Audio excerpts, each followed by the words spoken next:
రసాయన వియోగం, chemical decomposition. Chemical decomposition.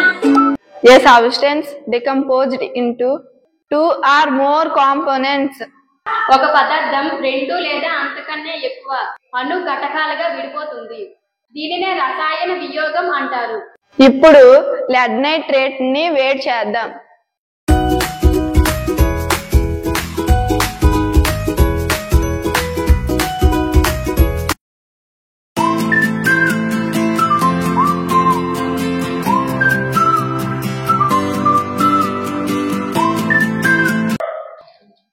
ఈ lead nitrate ఏ కలర్ లో ఉంది? వైట్ కలర్ లో ఉంది.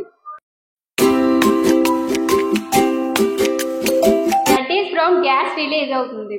ఇది నైట్రోజన్ డయాక్సైడ్ వాయువు. ఇదే కాక ఆక్సిజన్ వాయువు కూడా రిలీజ్ అవుతుంది.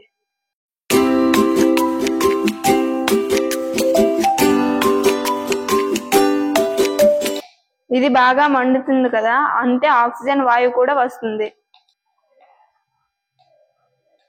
lead nitrate ని వేడి చేస్తే ఏ రంగు పదార్థం మిగిలింది? పసుపు రంగు రెడ్ ఆక్సైడ్. సో తెలుపు రంగు లెడ్ నైట్రేట్ ను వేడి చేస్తే పసుపు రంగు లెడ్ ఆక్సైడ్, అలాగే జేగురు రంగు reddish brown colour nitrogen dioxide మరియు రంగు లేని ఆక్సిజన్ వాయువు వెలువడతాయి. ఇది రసాయన వియోగం, కెమికల్ డికంపోజిషన్.